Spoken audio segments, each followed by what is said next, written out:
여러분께서는 지금 민법을 찰떡처럼 붙여주는 강사 랜드프로의 양민과 빈출 지문 뽀개기를 함께 하시겠습니다. 네, 이번에 같이 하실 주제는 가등기, 담보 등에 관한 법률, 빈출 지문 뽀개기가 되겠습니다.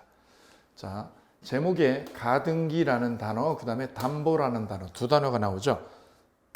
이 의미에 대한 해석을 잠깐 해드리고 질문 보도록 하겠습니다. 자, 채무자가 돈이 필요하면 돈을 빌리면 되죠.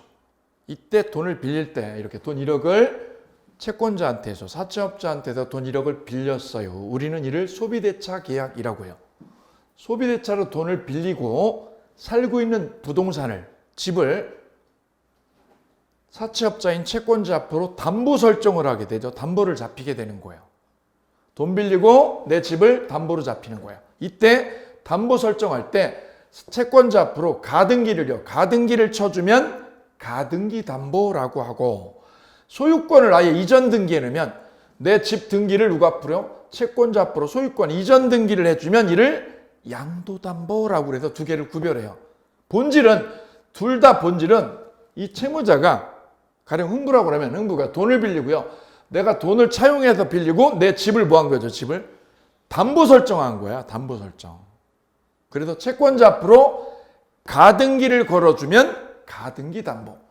소유권 이전을 해놓으면 무슨 담보? 양도담보. 그래 두 종류가 있다. 이 두 가지를 규제하는 법, 이를 가등기 담보 등에 관한 법률, 이렇게 얘기합니다. 이때 가담법은 첫 번째, 이 가담법이 언제만 적용되느냐? 소비대차로 돈을 빌려야 돼. 이때만. 이게 전제 조건이에요. 소비대차로 돈을 빌려서 채권이 생겨야 된다. 첫째. 두 번째, 돈 안 갚으면 그러면 이 채무자가 돈을 못 갚게 되면 얘는 채권자 을은 담보 잡았던 걸 어떻게 하면 돼요? 실행하면 되죠. 담보 잡았던 걸 실행해서 자기 빌려준 돈을 회수하면 돼요. 그 방법이 두 가지가 있어요. 두 가지가. 너 어떻게 해? 제가 돈 안 갚으면? 걱정하지 마. 내가 가등기 담보를 잡아놨잖아. 담보를. 이전에 넣으면, 소유권 이전에 넣으면 무슨 담보? 양도담보. 여기도 담보 돼 있잖아. 그럼 어떻게 하면 돼? 가등기 돼 있으면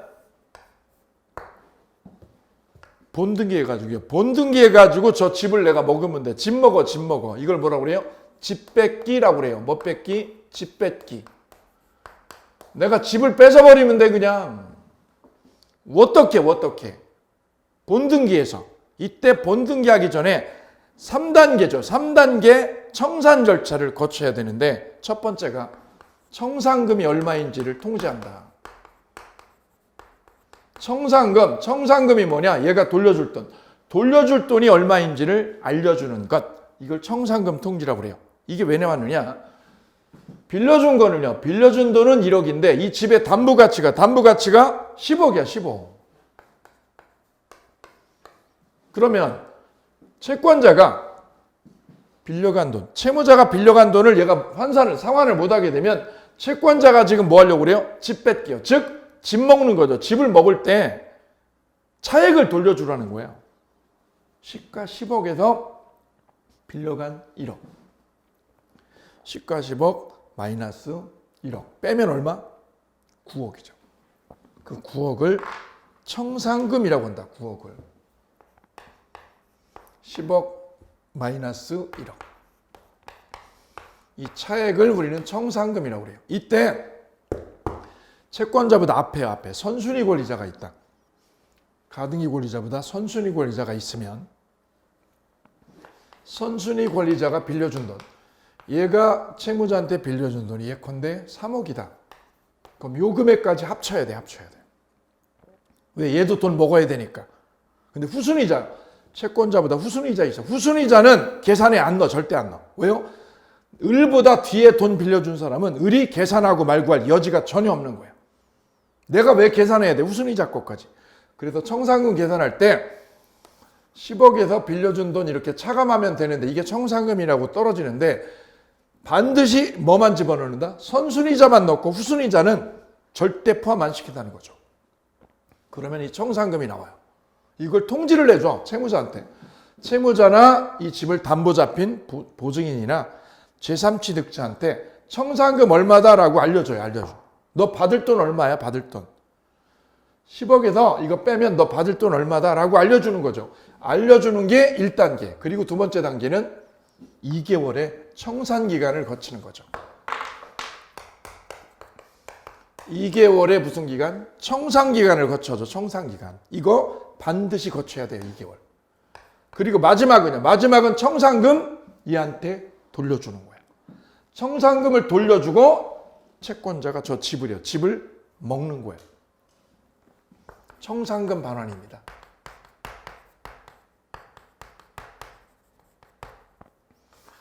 그래서 집을 먹으려면 채권자가 저 집을 채무자 집을 먹으려면 집을 뺏어가려면 3단계가 필수다. 청산금 통지 1단계.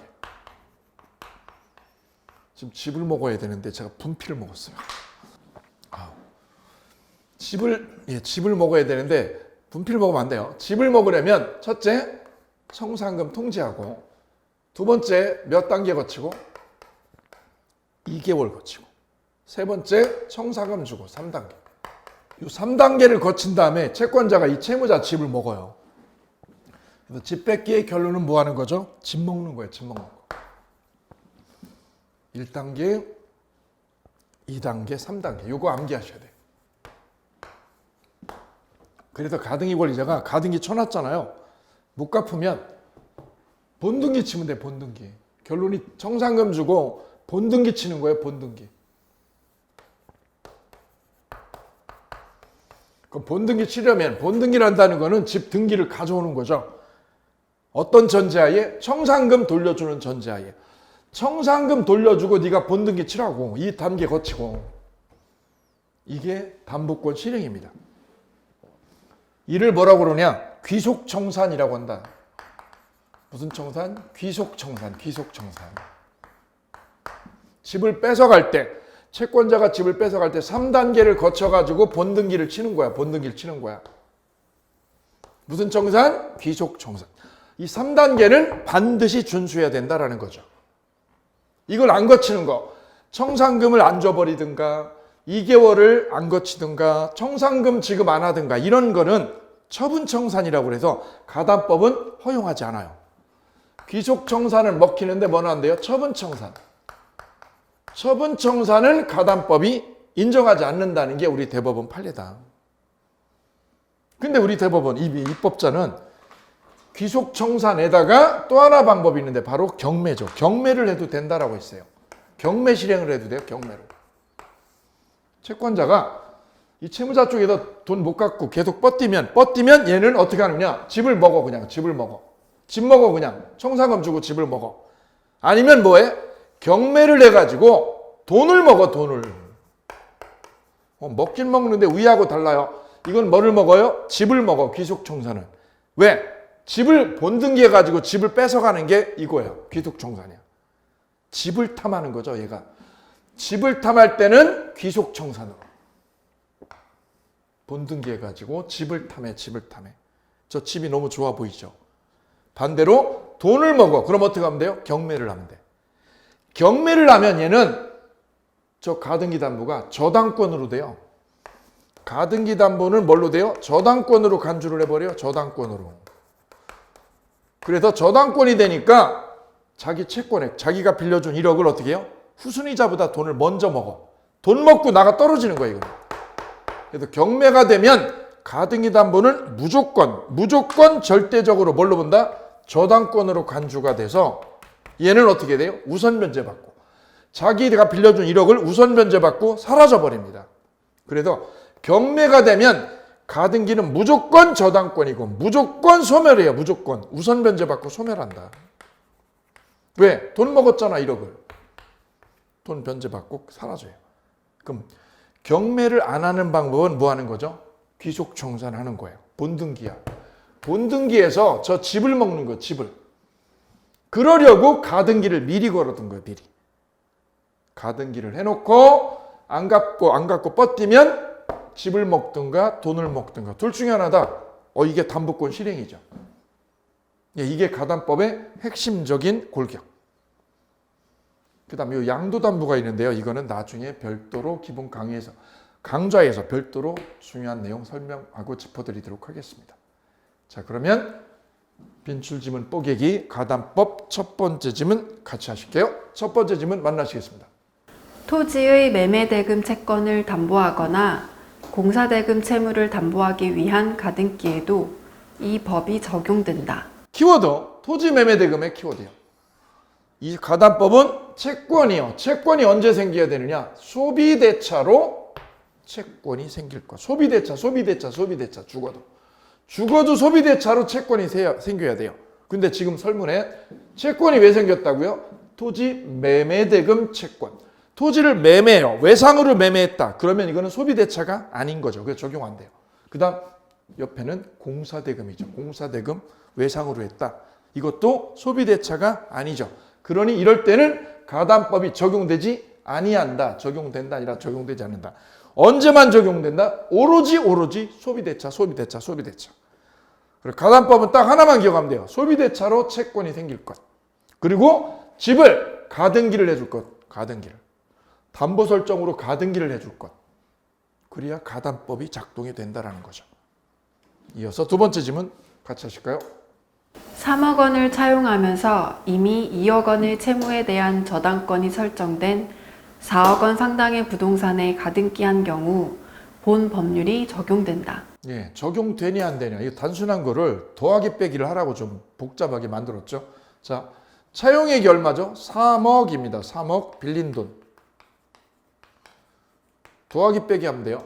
이미 2억 원의 채무에 대한 저당권이 설정된, 그럼 이미 얼마 있어요? 이미 2억. 이거 저당권으로 이미요. 선순위죠. 선순위로 2억 있어요. 그리고 빌려준 돈은 2억이에요. 그럼 합치면 두 개를 합치게 되면 5억이네, 5억. 근데 시가가 얼마인가요? 시가 4억 상당의 부동산. 오케이. 시가가 얼마일 때요? 4억일 때. 이때는 본 법률이 적용이 될까요? 안 될까요? 두 가지입니다. 두 가지. 자, 가담법은 아까 말씀드렸어요. 시가에서 빌려준 돈을 빼는 거예요. 시가 4억에서 뺍니다. 뭘 뺍니다? 빌려준 돈. 이때 빌려준 돈 계산할 때 자기 거하고 누구 거예요? 선순위자 거를 합쳐야죠. 여기도 합치는 거죠. 내가 빌려준 돈은 3억이고 선순위자가 빌려준 돈은 얼마? 2억. 두 개를 합쳐볼게요. 합치면 얼마가 돼요? 5억이죠. 이게 시가가 적어도 이거 두 가지보다 뭐 해야죠? 커야 됩니다. 시가가 저 집의 시가가 이 두 가지보다 커야 돼. 그런데 이게 시가가 적으네. 적으니까 적용 안 된다죠. 적용 안 된다. 무조건 커야 된다. 뭐가 커야 된다? 그럼 시가가 얼마면? 10억이면 시가 10억, 선순위자 2억, 내가 빌려준 거 3억. 두 개 합치면 5억이죠. 이거보다 이 시가가 뭐하면 커야만 가담법이 작동하게 된다는 거죠. 근데 지금 역전돼 있죠. 그럼 적용 안 된다다. 적용 안 된다. 그래서 이번 지문은 X. 적용 범위를 논할 때 두 가지 기억합니다. 시가가 커야 됩니다. 뭐보다? 차용액과 선순위자. 후순위자 말고 선순위자. 두 개 금액보다 이게 클 것. 오케이.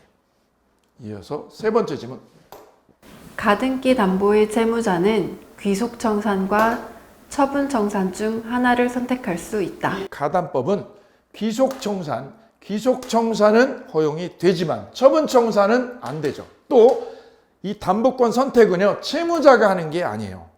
채무자가 아니라 누가 하는 거죠? 채권자가 하는 거죠. 채권자. 두 곳이 틀렸어요. 이어서 4번 지문 함께 하시는데요. 지문이 좀 길어서 이 지문이 길은 이유는 문제 하나에다가 사례 문제를 뒤에다가 7개나 붙였어요. 그래서 그래요. 여러 개를 융합해서 기출문제 여러 개를 융합해서 집어넣다 보니 설문이 좀 길어졌어요. 내용은 간단해요. 자, 가보실까요? 을은 갑에게 1억 원을 빌려주고 이를 담보하기 위해 갑 소유의 부동산 시가 3억 원에 가등기를 하였고 가등기를 했어요. 여기까지 잘라보면 을은 갑에게 1억을 빌려주고 갑소유 부동산을 을 앞으로 뭐를 했어요? 가등기를 했어요. 오케이. 을이 가등기 권리자, 갑은 채무자, 을은 채권자. 이렇게 정리가 되죠. 그 후 계속해요. 그 후 병이 그 부동산의 저당권을 취득하였다. 병이 후순위자죠. 후순위자가 이 가등기 뒤에 뭐를 취득했다? 저당권을 취득했다는 뜻. 후순위자가 저당권이네요. 여기 저당권. 가등기보다 후순위로 저당권이 자리하고 있습니다. 여기까지. 자르시면 돼요. 길지만 자르면 돼요. 이어서 계속해요. 갑이 변제기에 채무를 이행하지 않자 을은 담보권을 실행하여 부동산의 소유권을 취득하고자 한다. 갚아야죠. 안 갚으면. 채무자가 이 돈 안 갚으면 얘는 어떻게 해요? 어떻게 움직여? 두 개로. 집 뺏기 아니면 경매로. 귀속청산이나 경매 중 선택. 이래서 담보권 실행 들어가죠. 담보권 실행. 내가 담보 잡아놨지. 왜 잡아놨어? 너가 빌려줄 때는 갚는다고 그래놓고 안 갚을 거 난 알았어. 난 다 알아. 네가 이거 안 갚으면 내가 손해 못 보지. 손해 안 보려고 어떻게 했어? 담보 잡아놨지. 담보. 무슨 담보? 네 집에다가 가등기를. 네 집에다가 양도담보를 잡아놨지. 그 담보 잡아놓은 걸 어떻게 하는 거야? 실행하는 거야. 이를 뭐라고 그래요? 담보권 실행이라고 그래. 담보권 실행. 실행할 때 두 가지 방법이 있다고. 하나는 뭐? 집 뺏기, 귀속청산. 또 하나는 뭐? 경매. 두 가지 방법 중에서 내가 선택할 수 있는 선택사항이 있어. 갈게요. 여기까지가 설문입니다. 가담법을 물어볼 때는 꼭 이 패턴이야. 이 패턴을 길어도 머릿속에 꼭 한번 읽고 가실 것. 그리고 내 걸로 만드는 머릿속에 큰 그림을 이렇게 그려줄 것. 패턴은 똑같아요. 이쪽에 채무자, 이쪽이 채권자, 그 다음 후순위자. 매번 똑같아요. 그래서 길지만 힘들지만 한번 만나기로. 만나야 부술 수 있죠. 이어서 밑에 구체적인 지문 보도록 하겠습니다. 첫 번째 지문 보실까요? 을이 갑에게 담보권 실행 통지를 하지 않으면 청산금을 지급하더라도 가등기에 기한 본등기를 청구할 수 없다. 채권자가 집을 먹으려면 집을 먹는 걸 무슨 청산? 귀속청산이다라고 그랬죠. 그러면 몇 단계요? 1, 2, 3, 3단계 거쳐라. 3단계. 첫 번째 단계는 청산금 통지. 두 번째는 몇 개월? 2개월 유예기간 주고. 마지막은 청산금 주고 먹는 거죠. 근데 설문 볼까요? 뭐를 생각했어요? 통지를 안 했군. 통지를 해야 되는데 통지를 하지 아니하면 여기 발표. 통지를 하지 아니하면 그럼 1단계 꽝이네. 1단계 안 했죠. 그러면 청산금을 지급하더라도 본등기를 청구할 수 없지. 맞네. 1단계가 빵꾸 났죠. 여기서 빵꾸 났죠. 청산금 통지가 빵꾸 나면 청산금 주더라도 안 돼. 1, 2, 3, 3단계 다 거쳐야 돼요. 하나라도 빵꾸 나면 꽝이에요. 효력 없어요. 이거는. 그래서 동그라미 본등기를 청구할 수 없다. 이유는 뭐가 결여돼서? 통지 절차가 결여돼서. 이어서 두 번째 질문입니다. 통지의 상대방에는 채무자 이외에 물상보증인이 포함되지만 담보 가등기 후 소유권을 취득한 제3취득자는 포함되지 않는다. 채권자가 집을 먹을 때는 청산금이 얼마인지를 채무자 쪽에게 통지해 준다. 통지 절차 거쳐야지 1단계로. 그때 채무자에게 알려줘요. 또 누구요? 보증서 준 사람한테도 알려줘요. 왜? 이해관계 있잖아. 또 가등기 된 거를 매수한 사람, 가등기 된 건물을 매수한 사람을 우리는 제3취득자. 그 사람한테도 알려줘. 제3취득자한테도. 누구한테도? 제3취득자도 포함된다는 사실이죠. 여기 알겠습니다. 채무자한테도 알려주고 또 누구한테도? 보증서 준 사람한테도 또 누구한테도? 제3취득자에게도 알려줘요. 왜요? 얘네들이 다 누구예요? 얘네들이 다? 집주인. 집주인한테 알려줘. 왜? 집 날라가 임마 너희들. 몇 개월 뒤에? 2달 뒤에. 이해관계에 있는 집주인들한테 알려줘요. 모두에게 알려줍니다. 채무자, 물상보증인, 그리고 나아가서 누구까지요? 제3취득자. 여기에 별표. 모두 포함된다. 그래서 X지문. 이어서 3번 지문 갈까요? 청산금은 실행통지 당시의 목적 부동산 가액에서 그 시점의 목적 부동산에 존재하는 선순위 권리자의 채권액과 후순위 권리자 등 모든 피담보 채권액을 공제한 차액이다. 청산금 아까 계산할 때 누구는 집어넣고요. 너보다 선순위 권리자 얘 돈 보장해줘야죠. 얘 돈 보장하는데 누구는 후순위자는 안 집어넣어. 여기서 X. 후순위 권리자 포함한다고? 아니라고. 그래서 X죠. 후순위자 빼고 누구만? 선순위자만 포함. 선순위자만. 꼭 기억할 것 강조합니다. 다음 질문 4번 질문이죠. 을이 나름대로 평가한 청산 금액이 객관적인 평가액에 미치지 못한 경우에는 담보권 실행 통지는 효력이 없다. 이 청산금을 매길 때 평가를 누가 하느냐? 이 집의 평가를. 채무자가 살고 있는 이 집의 담보가치죠. 담보가치 평가를 감정평가사가 하지 않아요. 채권자가 지 멋대로야. 누구 멋대로? 지 맘대로. 지 맘대로 하는 거를 우리는 객관적이라고 그래요? 주관적이라고 그래요? 주관적이라고 그래요. 주관적으로. 객관적이 아니라 뭐라고 그래요? 주관적인 평가를 해버려. 누구 멋대로? 지 맘대로. 후려쳐도 돼. 10억을 1억이라고 후려쳐도 돼. 누구 맘대로? 지 맘대로. 이걸 무슨 평가? 주관적인 평가. 주관적인 평가를 해도 허용된다는 거지.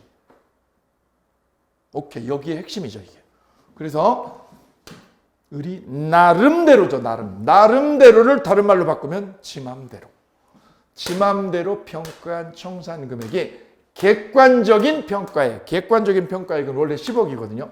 10억에 미쳐요? 미치지 못해. 미치지 못하는 경우 후려쳐도 헐값으로 후려쳐도 통지는 효력이 없다, 효력 있다. 효력 있다다, 효력 있다. 여기 아주 중요한 포인트.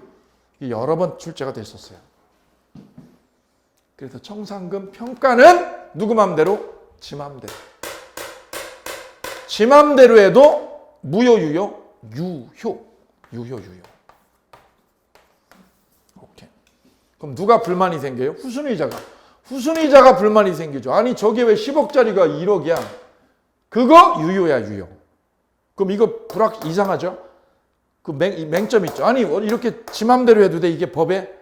돼요, 돼. 그럼 이런 맹점을, 이런 불완전한 평가를 해결하는 방법은 이 후순위 권리자가 이걸 어떻게 하면 돼요? 경매를 집어넣어 버리면 돼, 경매를. 청산금에 불만이 있으면 경매하죠. 경매해버리면 이 부동산을 평가를 누가 해요? 얘가 하지 않고 이제 누가 하죠? 감정평가사가 이제 객관적으로 매기게 돼요. 그래서 이 불확실했던 거, 불완전한 이런 평가 방법이 후순위자의 뭐에 의해서 경매 실행으로 해결이 돼요. 그래서 이 청산금 평가는 객관적이지 않아도 된다는 사실. 누구 맘대로? 지 맘대로 평가한 청산금액이 객관적인 평가액에 미치나요? 미치지 못해도 통지는 효력이 있다. 없다가 아니라 있다. X. 아주 유명한 판례죠. 누구 맘대로? 지 맘대로. 공부도 누구 맘대로? 자기 맘대로. 자, 5번 갈까요? 예, 읽어주실까요? 청산금이 없는 경우에는 을은 변제기가 도래한 때에 즉시 가등기에 기하여 본등기를 청구할 수 있다. 자, 집을 뺏을 때 가등기 권리자가 집 뺏기 할 때, 집 뺏기 이거 재밌는 거죠. 집을 먹는다는 거죠. 저 10억짜리를 을이 1억 빌려주고 먹을 수 있어요. 재밌는 장사죠. 돈 되는 장사죠, 이거. 집을 먹으려면, 본등기에서 집을 먹으려면 몇 단계? 1, 2, 3. 3단계를 거쳐야죠. 근데 즉시 먹는다고 그랬죠. 즉시가 아니고 몇 개월? 2개월. 2개월을 거쳐야죠. 그래서 X, 즉시가 X 별표. 다음 6번 지문 연결할까요? 병은 청산 기간에 한정하여 그 담보 채권의 변제기가 도래하기 전이라도 부동산의 경매를 청구할 수 있다. 병, 별표. 병이 누구요? 후순위 권리자. 후순위 권리자는 불만이 있으면 거기다 쓰세요. 후순위자가 뭐가 있으면 청산금에 불만이 있으면 너 왜 불만 생겨? 얘가 담보권자 을이 가격을 어떻게 해요? 지 맘대로 후려쳐도 이거 유효라고 그랬죠. 불만이 있으면. 그러면 후순위 권리자가 어떻게 한다고? 경매 칠 수 있다. 변제기 전에도 경매 칠 수 있다. 오, 아주 유명한 지문이죠. 7번 지문 연결할까요? 병의 저당권 실행으로 부동산이 경매로 매각된 경우 선순위인 을의 담보 가등기 권리는 소멸하지 않는다. 키워드는요. 경매라고 떴죠. 경매를 누군가가 치면 경매를 누군가가 치면 이 가등기는 뭘로 바뀌어요? 저당권으로. 가등기가 저당권으로 확 변신이 돼. 왜? 법이 그렇게 하라고 그랬어요. 따라서 의뢰 담보 가등기 권리는 소멸하지 않아요. 소멸해요. 소멸해버려. 그리고 배당받고 아웃이야. 소멸한다. 왜? 저당권으로 처리돼서 소멸한다. 그리고 1억을 돈을 받고 없어집니다. 그래서 이 담보권자는 경매가 되면 여기 있잖아요. 무조건 저당권이야. 무조건. 그리고 어떻게? 아웃. 돈 받고 아웃. 오케이. 그래서 담보권자가 담보권을 실행하는 방법에는 돈 먹는 방법, 집 먹는 방법 두 가지 길이 있다라는 거죠. 자, 여기서 경매일 때는 돈을 먹는 거고 그때는 담보가등기는 어떻게 됩니다? 소멸합니다. 소멸하문이다. 오케이. 이어서 여기까지 해서 가등기 담보 빈출 지문 뽀개기를 함께 하셨습니다. 감사합니다.